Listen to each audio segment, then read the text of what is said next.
Eu sou Ana Carolina e o projeto que eu apresentei ao SESC se chama A História Vista pelo Alto. Eu sou moradora da comunidade do Alto Santa Terezinha e quando o grupo que eu faço parte fez a elaboração desse projeto, nós tínhamos a ideia de fazer uma pesquisa sobre a história dessas comunidades aqui aos arredores, né? Especificamente o Córrego do Deodato, o Alto do Pascoal e o Alto Santa Terezinha. Uma das coisas interessantes que nós descobrimos aqui sobre a comunidade do Córrego do Deodato é que ela existe há mais de 200 anos. Nós fomos na casa de um morador que já é bem idoso e a casa que ele reside hoje é a casa que a bisavó dele já morava. E aí, fazendo estimativa aqui, já dá para entender que a comunidade, há mais de 200 anos, ela já era povoada. Bom, a gente também descobriu que essas terras aqui, que hoje estão essas comunidades, elas pertenciam a uma família muito rica, que em algum determinado momento começou a cobrar dessas pessoas o uso das terras. E aí se criou a figura do cobrador de terreno, que era um funcionário dessas famílias, que via na casa das pessoas e aí cobrava o uso desse terreno, né? As pessoas construíam sua casa, mas tinham que pagar mensalmente ao dono das terras, o dono legal das terras, o seu uso. Mesmo a comunidade, por exemplo, a do Córrego do Deodato, existindo há mais de 200 anos, essa figura do cobrador de terreno, ela começou a surgir quando os donos das terras começaram a descobrir que tinha gente morando aqui. Já existiam muitas pessoas. Quando em Água Fria se criou a linha de trem chamada Chapéu do Sol, Estação Chapéu do Sol, que existia no sítio de Água Fria, e os arredores começaram a ser povoados, os donos das terras, eles descobriram, né, que já existia uma vida em comunidade aqui nessas terras e começaram a cobrar. Existia a figura do cobrador de terreno, que era um funcionário dessas famílias, e aí eles cobravam o uso das terras, né, e as famílias aqui, elas eram famílias muito, muito pobres, né, até hoje, né, porque é um bairro de comunidade, mas naquela época bem mais, né, que não existia saneamento básico, não existiam escadarias, enfim, né, era um ambiente ainda muito precário. E aí existia essa figura do cobrador de terreno, esse funcionário que fazia essa cobrança. E isso não faz tanto tempo assim, né? Quando a gente pensa isso na história, 40 anos atrás ainda existia esse funcionário que fazia essa cobrança. Outra coisa também que a gente descobriu é que a maioria das coisas que existem aqui, nessas comunidades, elas só saíram do papel por causa da luta organizada das mulheres. Existiam vários clubes de mães, né? Cada comunidade dessa tinha o seu clube de mães. O do Córrego do Deodato, ele ainda existe.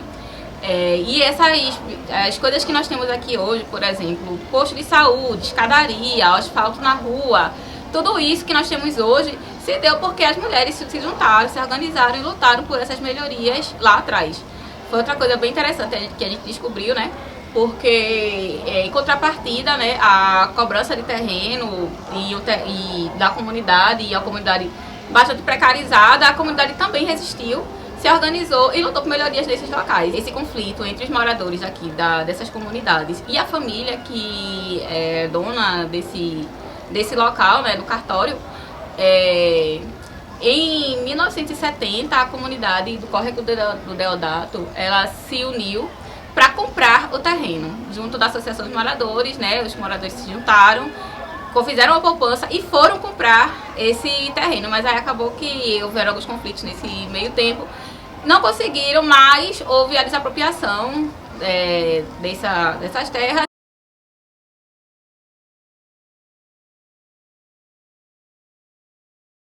No momento nós concluímos a pesquisa da comunidade do Córrego do Deodato e vamos dar continuidade a esses outros locais futuramente. E aí, especificamente sobre o que nós já temos, né? Sobre o Córrego do Deodato.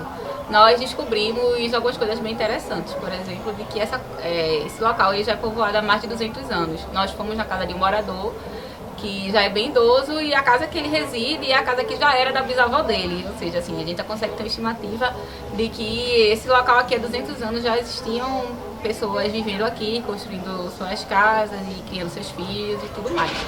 Mas a gente também descobriu outras coisas.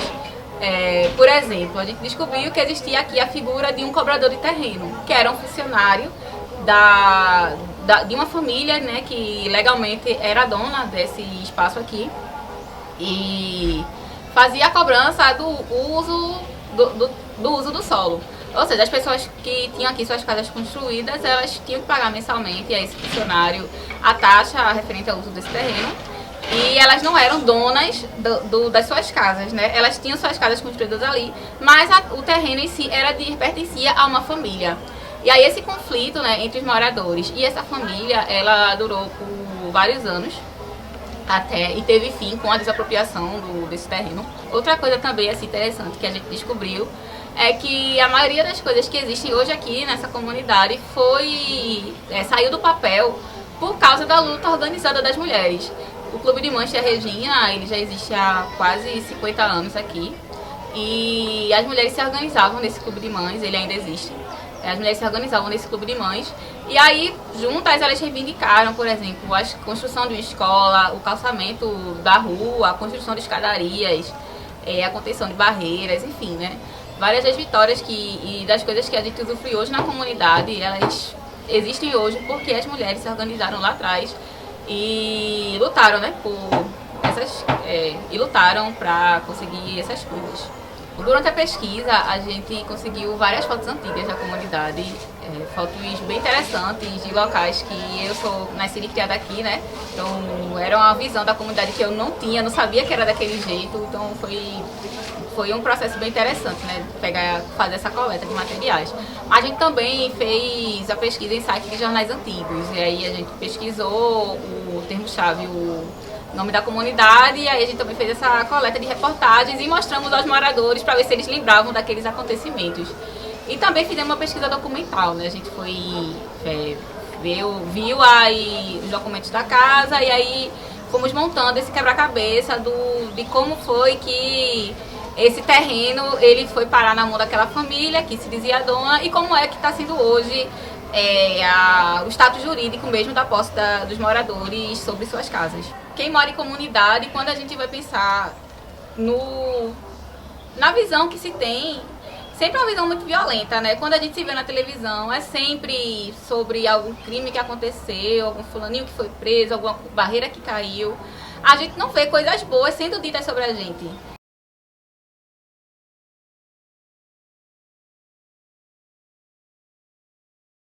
Também é uma forma assim que nós vemos de manter esse elo, né, entre as gerações passadas e as gerações futuras, para que a gente saiba como foi que a gente veio parar aqui e que nada que nós temos hoje foi conquistado por acaso, né?